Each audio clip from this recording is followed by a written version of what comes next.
Good afternoon to everyone. So I welcome you all to the heat and mass transfer lecture series unit number 2, where today we will see about the transient heat conduction, or in the first series of HMT unit number 2 we have studied about fins or extended surfaces. So what is the syllabus of transient heat conduction that we are going to see first, and then we will move further, right? So in the transient heat conduction or unit number 2 second part, we have this syllabus, that is transient heat conduction, lumped capacitance method. This is very much important for university as well as gate exam. So this is very important topic. Third one is the time constant and steady state heat conduction in one dimension only, and Hausler charts and their applications. These are the most prominent used topics for GATE. So these are the topics which are frequently asked in GATE examinations and IES, right? So in all these of the topics, this topic is very much important. That is lumped capacitance method. One question is sure shot in the university, as well as one question every year which is coming in the frequently for GATE examinations. So this is the topic which we are going to study, right?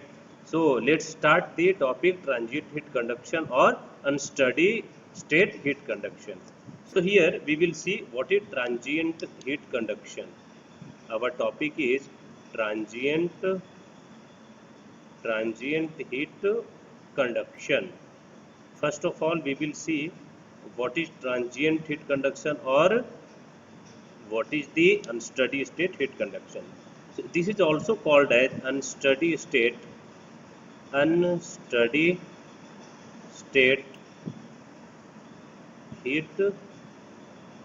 heat conduction. Unsteady state heat conduction. आप लोग को unsteady state heat conduction से दिमाग में आना चाहिए कि यहाँ पर जो हीट का फ्लो हो रहा होगा या हीट का ट्रांसफ़र हो रहा होगा वो स्टडी नहीं होगा। स्टडी स्टेट नहीं होने का मतलब कि टाइम के साथ साथ टेम्परेचर जो होगा वो वैरी कर रहा होगा।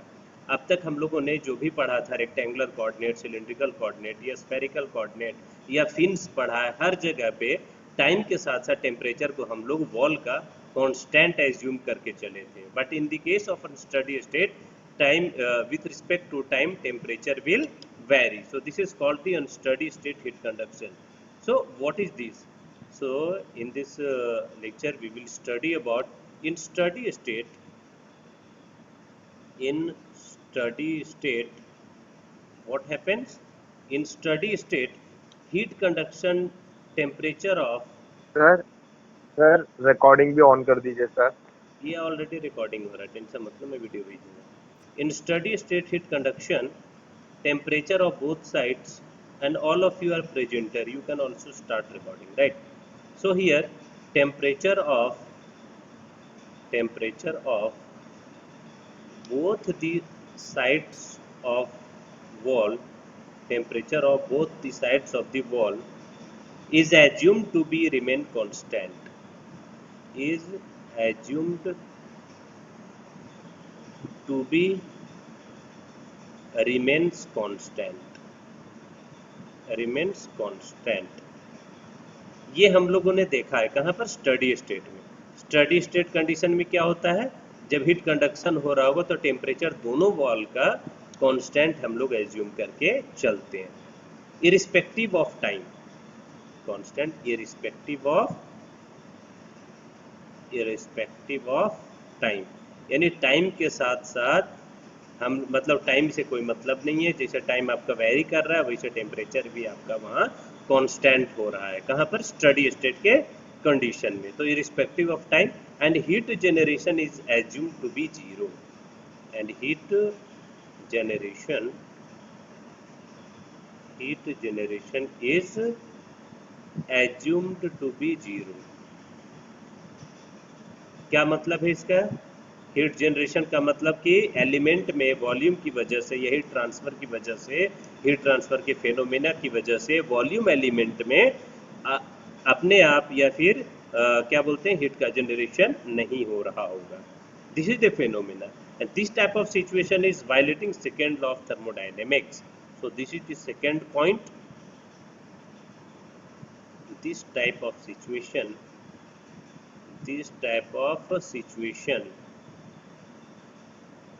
violates second law of thermodynamics. Why it is violating? Because in second law of thermodynamics we have studied that वहाँ पे दो तरह के हम लोग सेकेंड लॉ पढ़े थे, एक था केल्विन प्लैंक और एक क्लॉसियस स्टेटमेंट। दोनों स्टेटमेंट में यही बोला है कि कोई भी डिवाइसेस होगा जहाँ पर कि सिर्फ एक ही तरफ से हीट का फ्लो हो रहा होगा और वर्क डन करेगा, ऐसा नहीं होता है, बल्कि क्या होगा कि जो भी टेम्परेचर होगा या हीट का फ्लो हो रहा होगा तो वहाँ पर हीट के फ्लो की वजह से टेम्परेचर आपका बढ़ेगा या घटेगा। ये चीज़ हम लोग पढ़े हैं, इसीलिए हम लोग क्या बोल सकते हैं देयरफॉर, या फिर अगर हम एक डायग्राम देखें यहाँ पर, इसके लिए क्या डायग्राम बनेगा यहाँ, सपोज करो एक प्लेन वॉल है, इस प्लेन वॉल में ये टेम्परेचर 1 है जो कि कांस्टेंट है, ये वॉल है टेम्परेचर 2 जो कि यहाँ पर हमने कांस्टेंट माना है। सपोज इसको फैब्रिकेट करें तो हीट का ट्रांसफ़र हो रहा होगा और इंटरनल हीट का जनरेशन QG यहाँ पर हम लोगों ने 0 एज्यूम किया हुआ है। सपोज करो इसका जो थिकनेस है यहाँ से यहाँ, ये आपका थिकनेस इज डेल्टा, ये आपका थिकनेस डेल्टा है। टेम्परेचर 1 कांस्टेंट होता है स्टडी स्टेट में, ये टेम्परेचर 2 भी हमने मान के रखा है कि कांस्टेंट। हाँ, टेम्परेचर 1 और टेम्परेचर 2 वैरी कर रहा है, लेकिन इस वाले वॉल का जो टेम्परेचर है वो टाइम के साथ साथ हम कांस्टेंट मान करके चले हैं, न्यूमेरिकल्स में भी आप लोगों ने देखा होगा।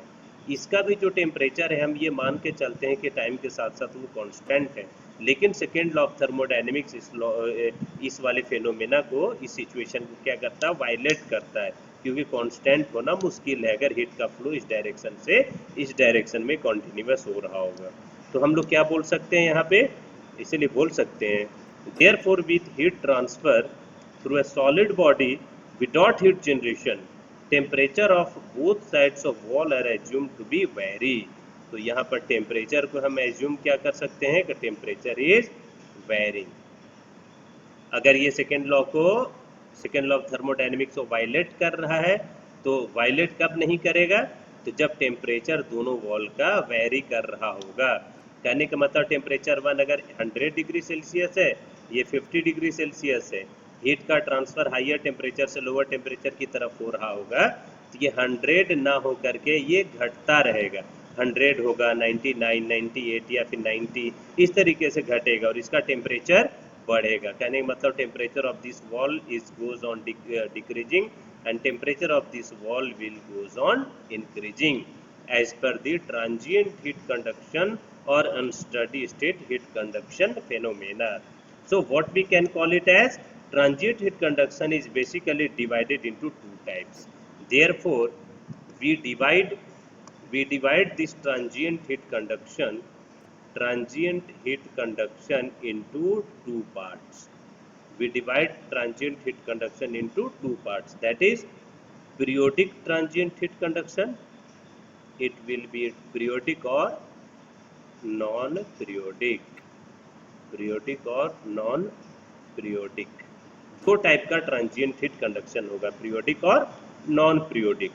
सबसे पहले हम लोग देखते हैं कि पीरियोडिक क्या होता है। पीरियोडिक ट्रांजिएंट हीट कंडक्शन या अनस्टेडी स्टेट हीट कंडक्शन, ये क्या होता है। ये पूरी तरह से न्यूमेरिकल बेस्ड है, तो इसलिए और कॉन्सेप्चुअल बेस्ड है। समझिएगा बात को, कॉन्सेप्ट को समझिएगा तो आप न्यूमेरिकल को टैकल कर पाएंगे, अदरवाइज नहीं कर पाएंगे। मैं आपको एक एक पॉइंट बिल्कुल क्लियर करके बताऊंगा, दिमाग खोल करके सुनिए बस। ट्रांजिएंट हीट कंडक्शन में पीरियोडिक होता है, क्या मतलब है, इसका मतलब ये होता है कि what ever temperature variation is taking place, what ever temperature variation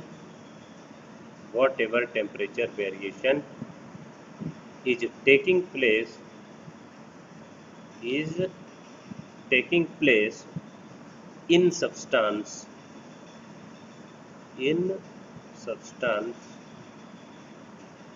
is repeatable with certain time, is repeatable, ये रिपीटेबल है इसीलिए ये पीरियोडिक कहला रहा है, right. Repeatable with certain time period, with certain time period. क्या मतलब? सर्टेन टाइम पीरियड के साथ साथ ये जो आपका टेम्परेचर का वेरिएशन है, टेम्परेचर का चेंज है, वो आपका क्या हो रहा है? रिपीट हो रहा है। जैसे एक सर्ट मान लो 2 मिनट के बाद टेम्परेचर रिपीट हो गया, 4 मिनट के बाद टेम्परेचर रिपीट हो गया, इस तरह का ये रहेगा पीरियोडिक में, राइट। इसको हम बोलते हैं पीरियोडिक हीट ट्रांसफर। एग्जाम्पल क्या होगा? कुछ एग्जाम्पल्स हम देखते हैं। एग्जाम्पल्स क्या हो जाएंगे इसके? जैसे temperature of roof of building, temperature of roof, temperature of roof of building. अगर मैं घर की या कोई किसी भी बिल्डिंग की टेम्परेचर देखूं रूफ टॉप का, तो क्या हो जाएगा? तो मॉर्निंग टाइम पे मिनिमम होता है, मॉर्निंग टाइम में मिनिमम होता है, रिपीट हो रहा है ये हमेशा 24 आवर में। मॉर्निंग टाइम में ये क्या हो जाएगा जी? तो मिनिमम होता है, राइट। और आफ्टरनून में क्या हो जाएगा ये? आफ्टरनून, आफ्टरनून के टाइम पे ये हो जाएगा maximum, maximum every day, maximum होता है every day. This is for every day. Every day at morning time temperature will be minimum, and at afternoon time it will be maximum. So time period is, here time period is 24 hours, here time period is 24 hours. It means after each 24 hours, after each 24 hours or time period, the temperature variation is repeating. Suppose करो आज आपके घर के room का temperature 20 degree Celsius था morning में, कल भी आपका ऑलमोस्ट 24 रहेगा या 20 के आसपास रहेगा। इसको हम बोलते हैं एक सर्टेन टाइम पीरियड में ये रिपीट हो रहा है, 24 घंटे में ये रिपीट हो रहा है, इसको हम बोलते हैं रिपीटेबल है टाइम पीरियड के साथ। तो this is called periodic transient heat conduction. यहाँ पर जो आपका टेम्परेचर है वो वेरी कर रहा है टाइम के साथ साथ, इसीलिए ये अनस्टडी स्टेट हीट ट्रांसफर या अनस्टडी स्टेट हीट ट्रांसफर ये कहलाएगा, राइट। ये आपका कॉन्सेप्ट हो गया यहाँ पर। अब हम लोग देखते हैं कि नॉन पीरियोडिक क्या होता है। Non periodic transient heat conduction, non periodic transient heat conduction क्या होगा? If temperature variation with in solid body, if temperature variation, if temperature variation within solid body,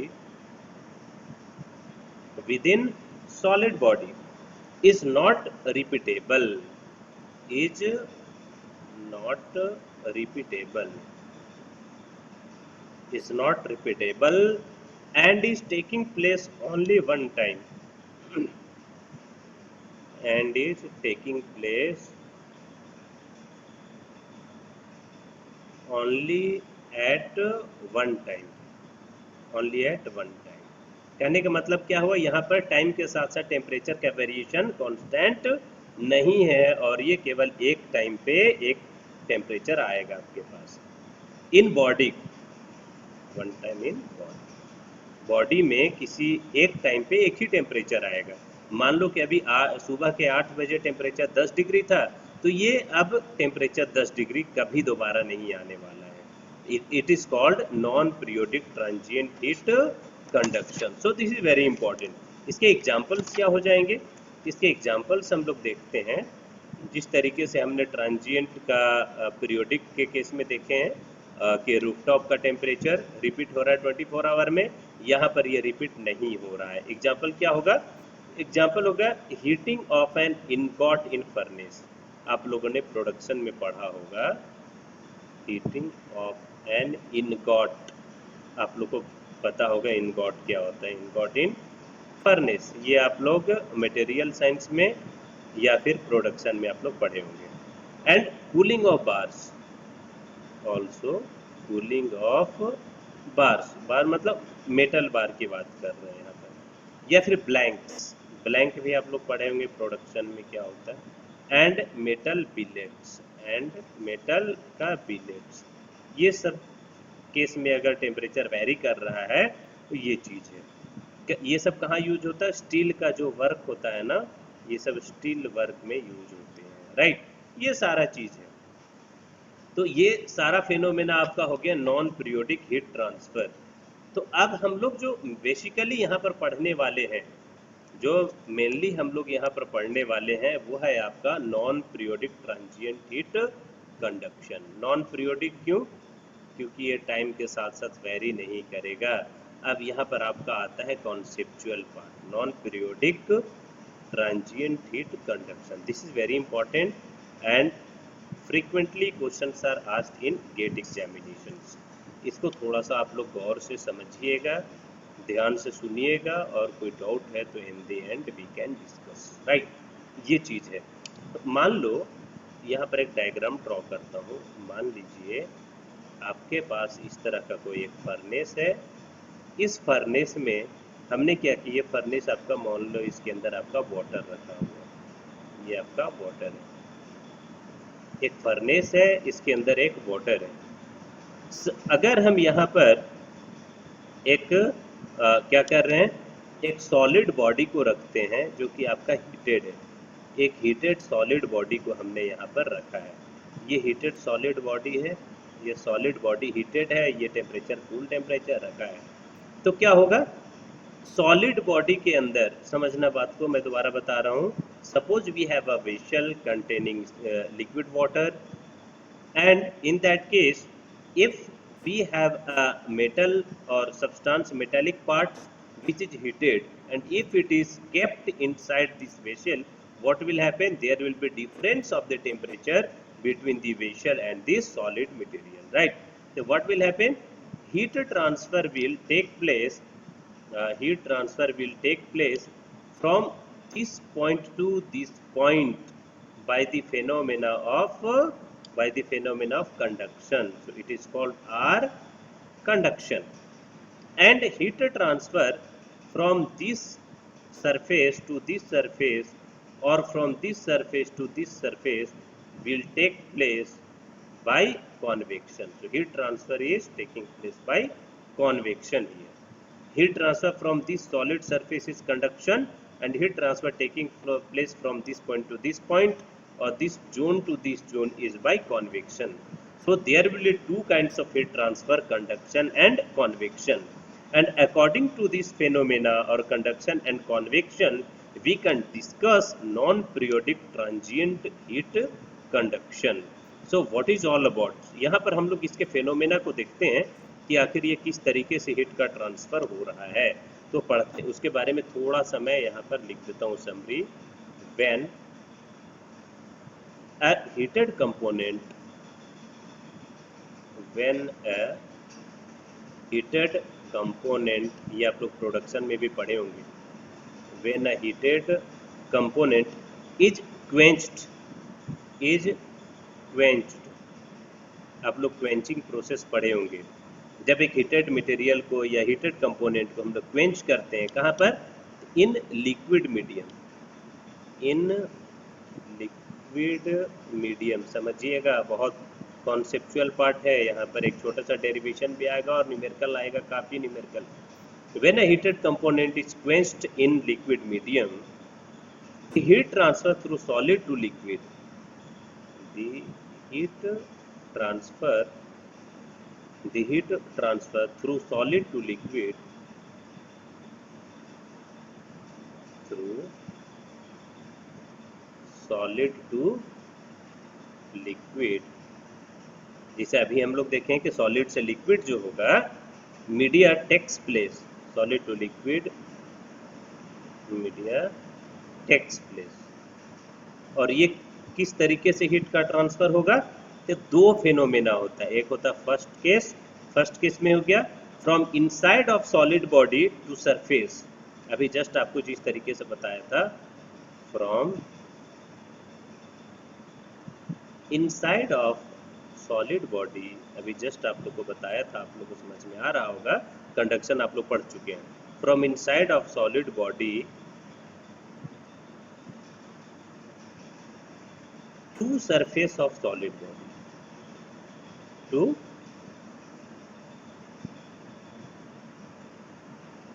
surface of solid body. किसके द्वारा हो रहा है ये हीट ट्रांसफर आपका हो रहा है किस मेथड से, तो this is by conduction, it is taking place by conduction. और corresponding to and this conduction होगा, तो आर थर्मल जो होगा यहाँ पर कंडक्शन का, आर थर्मल जो कंडक्शन हो रहा होगा वो क्या होगा, तो यहाँ से यहाँ का अगर हम थिकनेस डेल्टा मानते हैं और इसका थर्मल कंडक्टिविटी अगर के हो रहा होगा, तो हीट ट्रांसफर के लिए जो थर्मल रेजिस्टेंस आएगा कंडक्शन के लिए होगा डेल्टा अपॉन थर्मल कंडक्टिविटी के टाइम्स एरिया। कौन सा एरिया, ये वाला एरिया, ये एक्सपोज एरिया जितना में सॉलिड बॉडी रखा हुआ है, जो एरिया आपका एक्सपोज हुआ है, ये हो गया डेल्टा अपॉन के ए। अच्छा, ये हो गया आपका फर्स्ट केस। सेकेंड केस में हो गया from surface of solid body to liquid medium, from surface of solid body, from surface of solid body to liquid medium। तो मैंने आपको दो केस बताया था ऊपर में कि यहाँ से यहाँ एक हीट का ट्रांसफर कंडक्शन के द्वारा, चूंकि सॉलिड है, और ये वाला से लेकर यहाँ कन्वेक्शन। क्यों, क्योंकि सॉलिड और लिक्विड का ट्रांजिशन है। यहाँ पर आप लोग को भली भांति पता है सॉलिड लिक्विड आएगा तो कन्वेक्शन के द्वारा हीट ट्रांसफर होगा। तो इस मीडियम में क्या होगा, ये होगा हीट ट्रांसफर आपका बाय कन्वेक्शन। किसके द्वारा हो रहा है जी, कन्वेक्शन के द्वारा। और इस कंडीशन में आर थर्मल जो कन्वेक्शन होगा, आर थर्मल कन्वेक्शन, वो वैल्यू कितना हो जाएगा, तो 1 अपॉन एच ए। एच क्या है आपका, तो हीट ट्रांसफर कोएफिशिएंट है। ये जो लिक्विड है उसका heat transfer coefficient suppose H है, तो वो एरिया होगा और 1 अपॉन एच ए हो जाएगा, ये आर थर्मल। अब यहाँ पर सबसे इंपॉर्टेंट पार्ट समझिएगा। आपको मैंने ये डायग्राम बताया, कंडक्शन का हीट ट्रांसफर कैसे हो रहा है, कन्वेक्शन का कैसे हो रहा है, डेल्टा क्या है यहाँ पर, के क्या है, आर कंडक्शन क्या है और कन्वेक्शन क्या है, एच क्या है, ये सारा कुछ हम लोग बता चुके हैं। के का यूनिट हो जाता है आपका वॉट पर मीटर केल्विन, एच का यूनिट होता है आपका वॉट पर मीटर स्क्वायर केल्विन। ये दो चीज हम लोग को पता है। अब इस आधार पे on the basis of these two phenomena we are going to elaborate this topic into a deeper section, into a wider section, right? देखते हैं कि और क्या हो सकता है इसमें। अब हम लोग based on, so here we will study based on relative values, based on relative values of R conduction and R convection। आपकी आवाज नहीं आ रही। Is it okay now? Is it okay now? Yes sir। Okay, so based on relative values of R conduction and R convection, the non-periodic transient heat conduction, the non-periodic transient heat conduction problem can be divided into three types.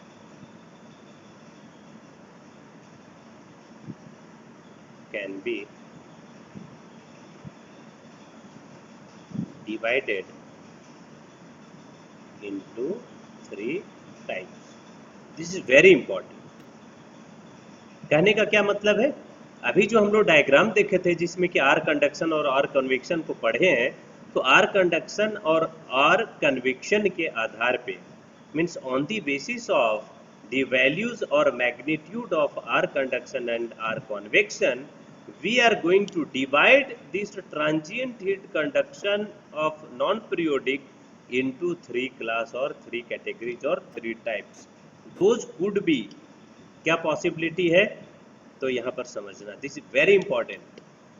Three types क्या होगा, तो there will be first type और first case where R conduction is very much lesser than R convection. ये आपका first case होगा। Second case will be R conduction is almost equivalent. R conduction is almost equivalent compared to the R convection. So this is comparable, right? R convection. Third will be R conduction is very much greater than R conduction is very much greater than R convection. So on the basis of R conduction and R convection, we have divided non-periodic transient heat conduction problems into three types or three categories. Those are when R conduction is very much lesser than R convection. Second one will be R conduction is almost equivalent or comparable with the or with respect to R convection. And in the third case, R conduction is going to be very much higher than R convection. These are the three cases or three phenomena. On the basis of these three conditions, we are going to divide or we are going to deepen this topic into a wider section, right? ये चीज़ अब हम लोग यहाँ पर देखेंगे। तो क्या होता है इसके फेनोमेना में, ये सारा कुछ को हम लोग यहाँ पर देखेंगे और इस कंडीशन को हम लोग आगे क्या बोलते हैं वो सारा कुछ एक डेरिवेशन के साथ और कुछ न्यूमेरिकल्स के साथ देखेंगे। So the first condition is case number 1. What is our case number 1? Case number 1, that is R conduction is very much lesser than R convection. Concept है, समझिएगा। जब R कंडक्शन बहुत ज़्यादा लेस होगा R कन्वेक्शन का, कोई बात नहीं। R कंडक्शन का क्या होता है जी फॉर्मूला? अभी जस्ट हम लोग देखे थे, R conduction is delta upon KA। किसके लिए? डायग्राम फिर से मैं थोड़ा सा छोटा सा डायग्राम आप लोग के सामने दिखा देता हूँ। ये था आपका, ये सॉलिड था, यहाँ पर ये डेल्टा है, ये आपका K है, राइट? ये चीज़ हम लोगों ने यहाँ पर देखा था। अगर R conduction delta upon KA होगा ये चीज़, और ये काफ़ी लेसर देन R कॉन्वेक्शन है, R कंडक्शन इतना है और कॉन्वेक्शन 1/HA है। अगर ये चीज़ आपका काफ़ी कम है तो हम इस चीज़ को क्या मान के चलते हैं कि जीरो हो गया। तो हम इस चीज़ को अगर काफ़ी कम होगा तो R कंडक्शन को हम लोग ये मान के चलते हैं कि ये जीरो हो गया। अगर ये R कंडक्शन की वैल्यू जीरो हो रहा होगा तो ये वैल्यू जीरो होगा। जीरो कब हो सकता है? जीरो होने के लिए क्या होगा? या तो डेल्टा को जीरो होना होगा, ये डेल्टा को जीरो होना होगा। अगर डेल्टा जीरो हो रहा होगा इसका मतलब क्या हो जाएगा? No solid body, no solid body. Delta zero अगर हो रहा होगा इसका मतलब सॉलिड बॉडी है ही नहीं। कहने का मतलब इस जिस बॉडी को हम क्वेंच करने की बात कर रहे हैं वैसा कोई सॉलिड बॉडी है ही नहीं जिसको हमें क्वेंच करना है। इसका मतलब ये वाला केस नहीं होगा। Delta equals to zero we can not assume. तो सेकेंड केस क्या बन के आता है यहाँ पर? तो हम लोग ये सर कोई शीट नहीं हो सकती? तो थिकनेस तो होगा ना, सीट होगा या कुछ भी होगा तो थिकनेस आपका होगा, भले मिलीमीटर में हो, थिकनेस तो होगा ना। अरे सीट होगा तो मोबाइल को ही रख लो, या मोबाइल को रखोगे थिकनेस होगा ना, उसका अपना थिकनेस होगा, राइट? भले वो मिलीमीटर में हो but thickness will be there. So delta can not be zero. What will happen then? What is the second possibility we can assume here? Second possibility is area cannot be zero also, because if there is delta there will be area. The area is also corresponding to delta, so K may be infinity. So what will happen if thermal conductivity is going to be infinity? if thermal conductivity के value यहाँ पर हम infinite ले लेंगे तभी एक condition बनता है जब R कंडक्शन की वैल्यू आपका जीरो हो जाएगा। अगर हम K की वैल्यू को इन्फिनिटी लेते हैं तो इस कंडीशन में R कंडक्शन आपका क्या हो जाएगा जी? R कंडक्शन जीरो हो जाएगा। इसीलिए समझना बात को, एक पॉइंट मैं बोलता हूँ, गेट में 1 मार्क्स से क्वेश्चन आते हैं यहाँ से। अगर K इक्वल्स टू इन्फिनिटी हो गया है case number 1, when R conduction is very much lesser than R convection, This kind of problem is also called as infinite thermal conductivity problem. याद रखिएगा, infinite thermal conductivity problem. तो आपके numerical में या तो आपको बोलते इनफाइनाइट थर्मल कंडक्टिविटी बोले, या फिर ये बोले कि R conduction is lesser than R convection, तो आपका दोनों एक ही फेनोमेना को डिनोट कर रहा है। क्या मतलब है यहाँ पर? इसका मतलब यहाँ पर हुआ कि as R conduction approaches towards zero there is no resistance to change temperature. क्या मतलब है इसका? इसका मतलब ये हुआ कि आर कंडक्शन अगर यहाँ पर जीरो हो गया है, आर कंडक्शन अगर यहाँ पर जीरो हो गया, कंडक्शन का जो थर्मल रेजिस्टेंस है वो जीरो हो गया है, तो इसका क्या मतलब हो गया? There is no resistance. इसका क्या मतलब हो गया? There is no resistance, there is no resistance to change temperature, there is no resistance to change। Sir IIT sir का मैसेज आ गया सर। एक मिनट बस, खत्म होने वाला। there is no resistance to change temperature here, right? इसका मतलब temperature variation across thickness is zero, temperature variation across this section is zero, temperature का वेरिएशन नहीं हो रहा है। अगर यहाँ पर टेम्परेचर का वेरिएशन नहीं हो रहा होगा तो हम क्या एज्यूम करेंगे? जो टेम्परेचर ग्रेडियंट है dt/dx वो हो जाएगा आपका zero. So this is the first case जहाँ पर हमने देखा कि dt/dx जीरो हो गया। अगर ये जीरो हो गया तो इसके आगे आता है लंप्ड हीट कैपेसिटेंस मेथड। और ये सारा चीज को हम लोग लेक्चर को यहाँ से प्रोसीड करेंगे नेक्स्ट क्लास में। Thank you, thanks a lot.